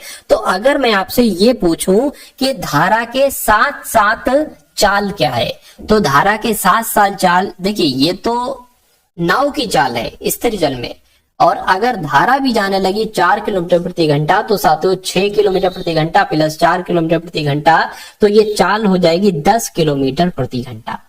ठीक है, अब चाल आपके पास आ गई, चाल कितनी हो गई, चाल 10 किलोमीटर प्रति घंटा हो गई। उसके बाद कह रहे कि तब धारा के अनुकूल यानी कि धारा के साथ साथ अगर नाव जाती है तो 30 किलोमीटर दूरी जाने में कितना समय लगेगा। दूरी कितनी बताई गई है, दूरी साथियों 30 किलोमीटर की बताई गई है। पूछा क्या जा रहा है, पूछा साथियों समय जा रहा है, तो आपको तो पता है कि समय बराबर क्या होता है, समय बराबर होता है दूरी गुणा चाल। तो दूरी कितनी है साथियों, दूरी 10 है और चाल कितनी है, चाल 30 है। तो साथियों हमें समय कैसे निकाल जाएंगे यहाँ पर, अच्छा सॉरी, दूरी बराबर होता है, ये सूत्र मैंने गलत लिख दिया, दूरी बराबर होता है चाल गुणा समय, ठीक है ना। और ये समय बराबर तो होता है साथियों क्या, दूरी बटे चाल, ठीक है। तो दूरी के नीचे आएगा, वही तो मैं कहूं साथियों, ठीक है, कोई दिक्कत नहीं है। देखिए दूरी कितनी है साथियों, समय निकालने की कोशिश करें तो दूरी कितनी है, दूरी 30 है और चाल कितनी है, 10 की स्पीड से जा रहा है। तो मैं कहूंगा समय कितना निकलेगा, समय आपका 3 घंटे निकलेगा। और 3 घंटे कौन से ऑप्शन में है, तो 3 घंटे आपका ऑप्शन नंबर डी वाले में है भाई, बहुत बढ़िया, वेरी गुड क्लास। दो समांतर चतुर्भुज समान आधारों पर समान समांतर के बीच स्थित हैं, उनका क्षेत्रफल का अनुपात आपसे पूछा जा रहा है। देखिए दो समांतर चतुर्भुज है, समांतर चतुर्भुज समान आधार है, उनके समान समांतर के बीच स्थित है, तो मैं कहूंगा उनका क्षेत्रफल का अनुपात 1:1 होना चाहिए। ये आपका बिल्कुल करेक्ट आंसर हो जाएगा। उसके बाद देखिए साथियों नेक्स्ट नंबर का सवाल है आपके स्क्रीन पर, इस सवाल को देखिए और मुझे बताइए कि आपका राइट आंसर क्या होगा। कहने के एक परीक्षा में 42 छात्रों के औसत अंक 64 थे, ठीक है। तो सबसे पहले इस लाइन का मतलब अगर हम निकालने की कोशिश करें, एक परीक्षा में 42 छात्र थे और इनका औसत अंक कितने थे, 64 थे। अगर मैं आपसे पूछूं कि इन 42 छात्रों के कुल मिला के अंक कितने थे, तो 42 की गुणा आपको 64 से करना पड़ेगी। तो 64 की गुणा साथियों हम 42 से कर लेते हैं, कितना हो जाएगा, 8 हो जाएगा, 12 हो जाएगा, 4 चौक 16 हो जाएगा और साथियों यहाँ पर 25 आ जाएगा। ये 8 आ गया, ये 8 आ गया, ये साथियों 6 आ गया, ये 2 आ गया। यानी कि मैं क्या कह सकता हूं साथियों 2688 ये क्या हो जाएगा, ये साथियों 42 छात्रों के अंकों का योग हो जाएगा, 42 छात्रों के अंकों का योग हो जाएगा, क्या हो जाएगा 2688। अच्छा उसके बाद कहने के बाद में ये पाया गया कि 3 छात्रों के अंक गलती से 64 42 26 की जगह पर 26 के बजाय 72 58 44 ले लिए गए।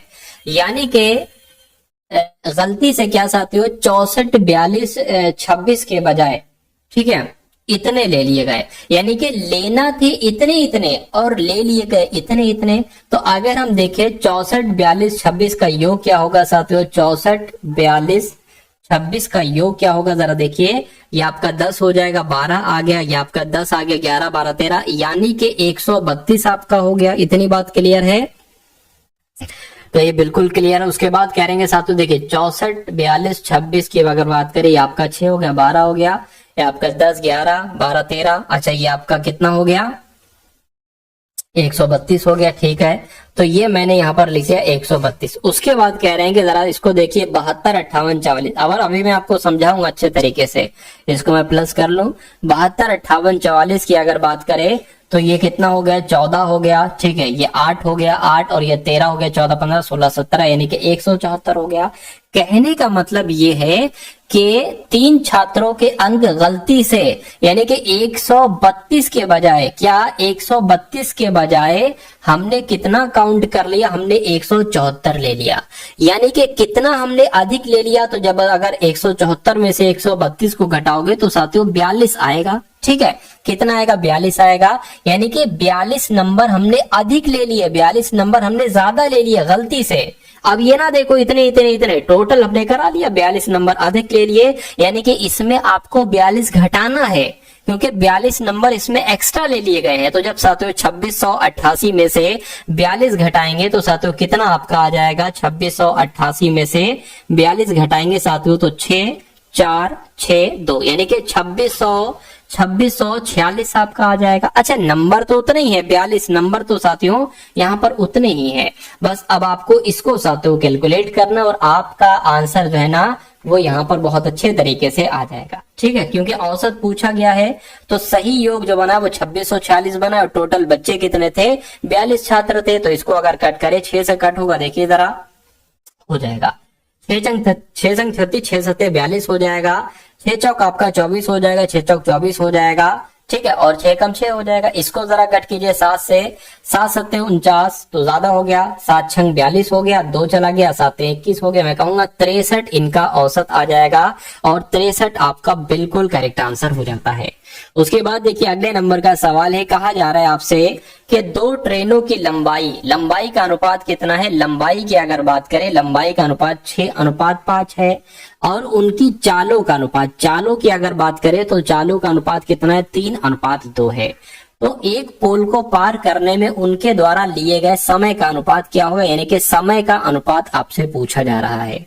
अगर हम इसको लंबाई की जगह दूरी मान लें और चाल मान लें तो समय बहुत आराम से निकाल सकते हैं, क्योंकि समय बराबर होता है साथियों दूरी बटे चाल। ठीक है, तो थोड़ा सा साथियों ध्यान दीजिए। ठीक है, अगर हम साथियों यहाँ पर समय की बात करें तो 2 समय आ जाएंगे। एक तो इसका समय आ जाएगा दूरी बटे चाल, तो ये दूरी हो गई, ये चाल हो गया। और एक दूसरे वाले का आ जाएगा 5/2, ये इसका आ गया।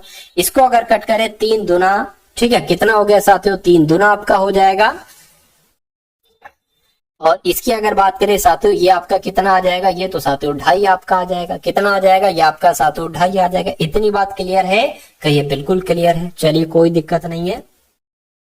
या एक काम करिए, या आप साथियों एक काम ये करिए, एक काम ये करके इसको ऐसे ना कट करके इसको गुणा करा लीजिए, क्रॉस मल्टीप्लाई। 6 दूना 12 हो गया और साथियों ये कितना हो जाएगा, 3 पंजे 15 हो गया।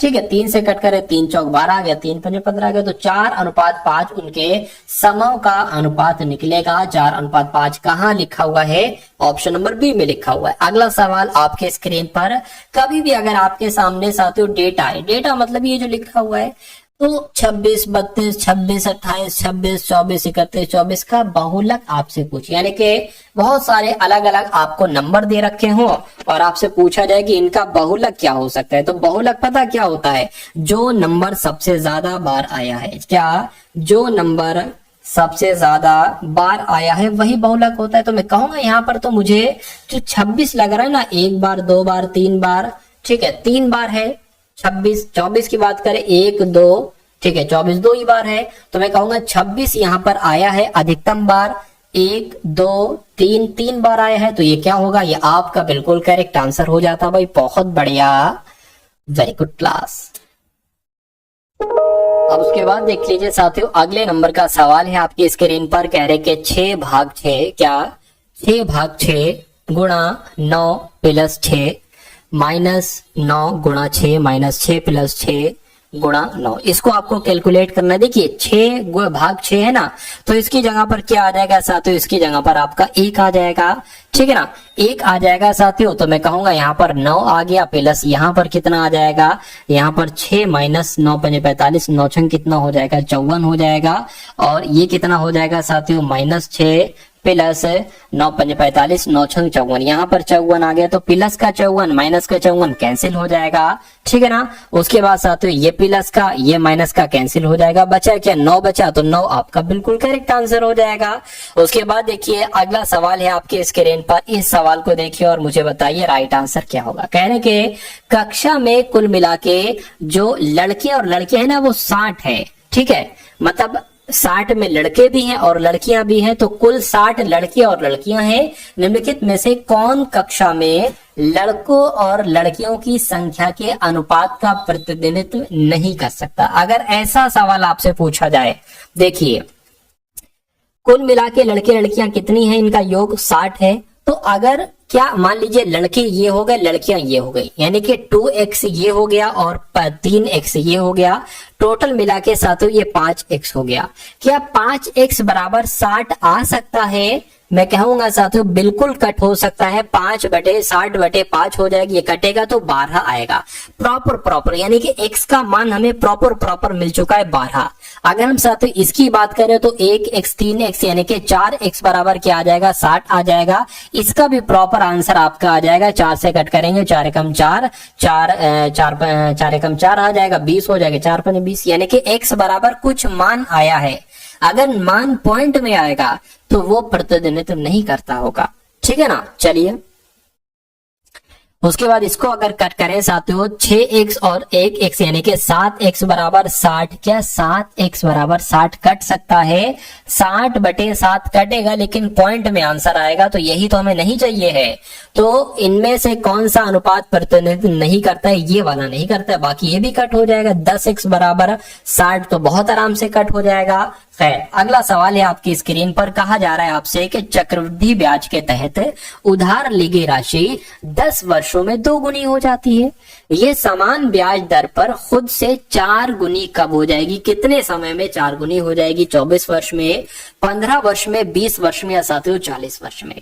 कभी भी अगर इस कॉन्सेप्ट पर आधारित सवाल आए, कहा जाए कि चक्रवृद्धि ब्याज पर उधार ली गई धनराशि इतने वर्षों में इतनी गुना हो जाती है, तो ये समान ब्याज दर पर खुद के इतनी गुना कितने समय में हो जाएगी? आपको साथियों ऐसे बनाना, बस इतना सा काम हो गया।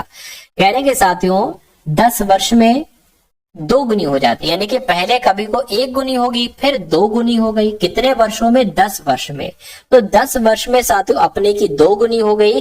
कह रहे कि अपनी की 4 गुनी कब होगी? तो अगले 10 वर्षों में इसकी 2 गुनी हो जाएगी। अरे भाई अभी 10 वर्षों में इसकी 1 की 2 गुनी हुई, फिर इसकी 2 गुनी हो जाएगी, यानी कि 4 गुनी हो जाएगी। तो 4 गुनी हो गई, 4 गुनी हो गई। कितने वर्षों में? 10 वर्ष प्लस 10 वर्ष यानी कि 20 वर्षों में 4 गुनी हो जाएगी। ये साथियों ट्रिक से मैंने आपको बताया, तो 20 वर्ष आपका बिल्कुल करेक्ट आंसर हो जाएगा। भाई बहुत बढ़िया, वेरी गुड क्लास।